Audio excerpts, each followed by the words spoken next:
रणनीती टाइम्समध्ये आपलं सर्वांचं स्वागत आहे। मित्रासोबत हिप्परगा तलाव परिसरात फिरण्यासाठी गेलेला एका 28 वर्षीय तरुणाचा पाण्यात बुडून दुर्दैवी मृत्यू झाल्याची धक्कादायक घटना समोर आली आहे। मोहसिन रशीद शेख वय 28 राहणार विष्णुनगर नई जिंदगी सोलापूर असे मृत तरुणाचे नाव आहे। या घटनेमुळे नई जिंदगी व विष्णुनगर परिसरात तीव्र हळहळ व्यक्त होत असून शेख कुटुंबियावर दुःखाचा डोंगर कोसळला आहे।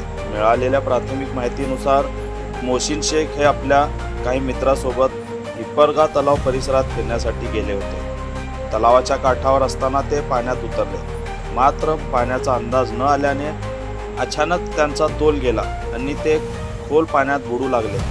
त्यांना बुडताना पाहून सोबत असलेल्या मित्रांनी तातडीने त्यांना वाचवण्यासाठी आटोकाट प्रयत्न केले, परंतु पाण्याची खोली अधिक असल्याने मित्राचे प्रयत्न अपुरे पडले आणि मोहसिन शेख हे डोळ्या देखत पाण्यात बेपत्ता झाले। घटनेची माहिती मिळताच स्थानिक नागरिक आणि पोलीस प्रशासन तसेच आपत्ती व्यवस्थापन बचाव पथकाने तात्काळ घटनास्थळी धाव घेतली। बचाव पथकाकडून तलावात शोध मोहीम राबविण्यात आली। काही वेळाच्या अथक प्रयत्नानंतर मोहसिन शेख यांचा मृतदेह पाण्यातून बाहेर काढण्यात आला।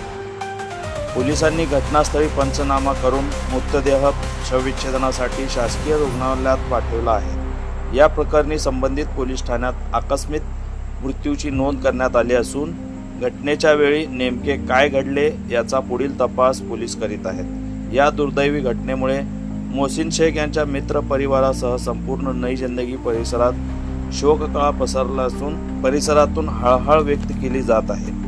रणनीती टाइम्ससाठी मी युनुस अत्तार सोलापूर। आपल्या शहरातील ताज्या घडामोडी पाहण्यासाठी रणनीती टाइम्सला सबस्क्राईब करा आणि बेल बटन प्रेस करा, लाईक आणि शेअर करा।